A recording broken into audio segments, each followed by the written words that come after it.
Olá, eu sou Ivan Simões Garcia, sou advogado trabalhista e professor universitário da UERJ e da UFRJ, Universidade do Estado do Rio de Janeiro e Universidade Federal do Rio de Janeiro, onde eu leciono Direito do Trabalho. Vamos falar hoje um pouco sobre a reforma trabalhista.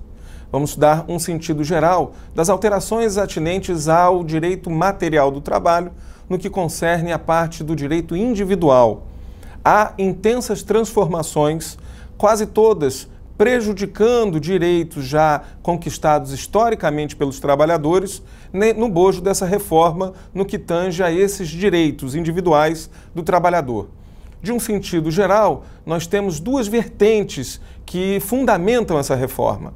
De um lado, uma tentativa de transformar o trabalhador num trabalhador mais autônomo, num trabalhador que supostamente teria mais liberdade, mas descurando do contexto no qual ele está inserido, que é um contexto extremamente desequilibrado, naquele sentido de fazer valer sua vontade na relação contratual.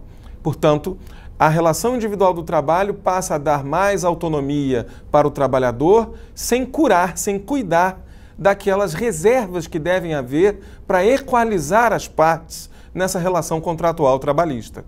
Vou dar, portanto, dois exemplos.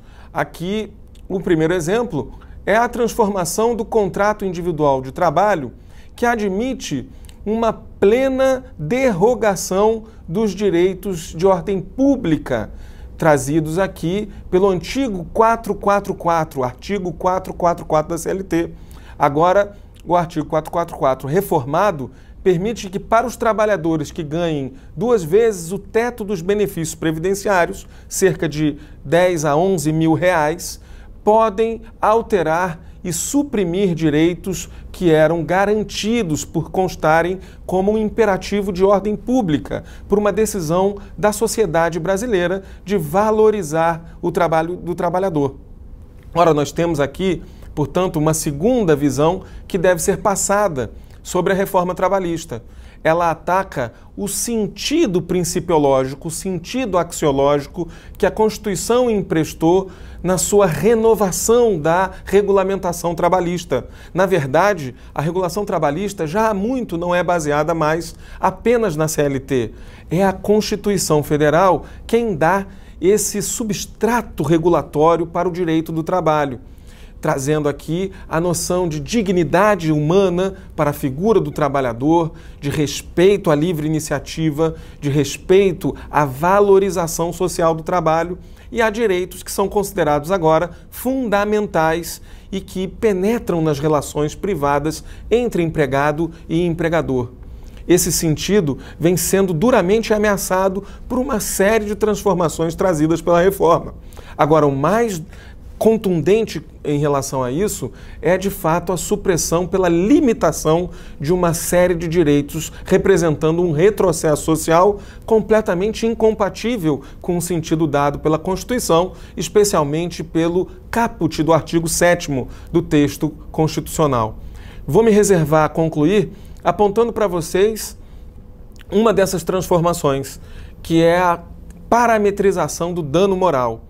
O dano moral nas relações de emprego vem recebendo esse influxo valorativo, esse influxo axiológico do texto constitucional ao longo dos tempos pela jurisprudência, reconhecendo então direitos de personalidade do trabalhador no cotidiano, né, do dia a dia do trabalhador, no cotidiano das lides trabalhistas. Então nós temos, por exemplo, o dano moral numa série de situações que antes não eram previstas.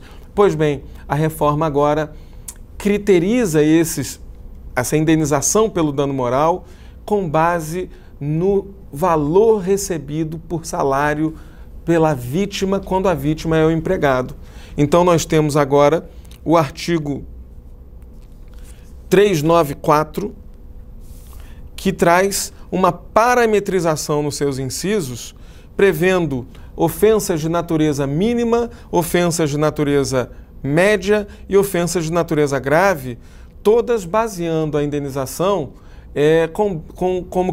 tendo como critério o último salário contratual do empregado. Isso traz uma precificação do trabalhador. Imaginem que o mesmo dano atinge a 2 trabalhadores com faixas salariais diferentes. Para um, a indenização será de um valor, para outro será de outro valor. Esse é de um ineditismo atroz e cruel para aqueles que não são trabalhadores, aqueles que estão desempregados, por exemplo, e mesmo para aqueles que, conhecedores da responsabilidade civil, sabem que o critério de consideração não pode levar em conta a situação econômica da vítima, mas sim a situação econômica do ofensor apenas. Muito obrigado e estudem!